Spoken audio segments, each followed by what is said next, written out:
সেখান থেকে এনেছিলেন চীনের দেশের শ্যামা, দিয়েছিলেন মা। ঢাকায় নিজে যখন তখন সেজদি এসে ডাকে, মিছিলপুরের ভোরের থেকে ঝুড়ির মধ্যে করে ভজভরি আনত ভোরেই ধরে।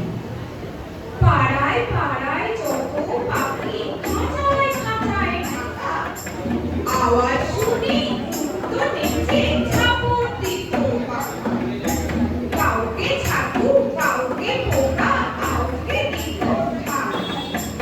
অসুখ করলে হলুদ জলে করিয়ে দিত স্নান।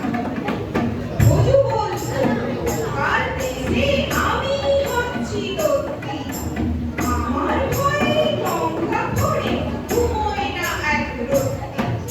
ঝোপে ঝোপে শাসন আমার বেবলি ঘর পাগল, পাপায় পাপায় লুকিয়ে বেড়ায় কত পোকামাকড়। একদিন সে ফাগুন মাসে মাকে এসে বলল, বধূলিতে মেয়ের আমার বিয়ে হবে করল। শুনে আমার লাগলো ভারী মজা। এই আমাদের ভজা, এরও আবার মেয়ে আছে, তার হবে বিয়ে। রঙিন চেনে ঘোরটা মাথায় দিয়ে সবাই তাকে বিয়ে দিলে খুব খুশি হবে। ছোট নইলে হাজার রাজ্যে নইলে কিমার রবে। কেউ বা ওরা নারীর পাখি ভিজড়েতে কেউ থাকে। নেমন্তন্ন চিঠিগুলো পাঠিয়ে দেব ডাকে। মোটা মোটা হরিণ দেব ছাতুর সঙ্গে দই। ছোলা আনবো ভিজিয়ে জলে ছড়িয়ে দেব খই।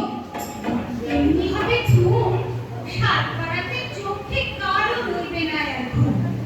ময়নাগুলোর ফুলবে গলা, খাইয়ে দেব লঙ্কা।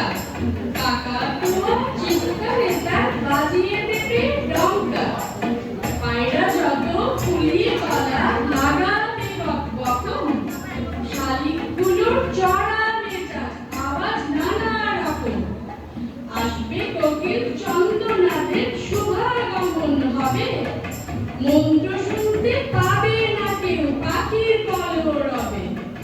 ডাকবে যখন টিয়ে, বরকর্তা রবেন বসে কানে আঙুল দিয়ে। নমস্কার।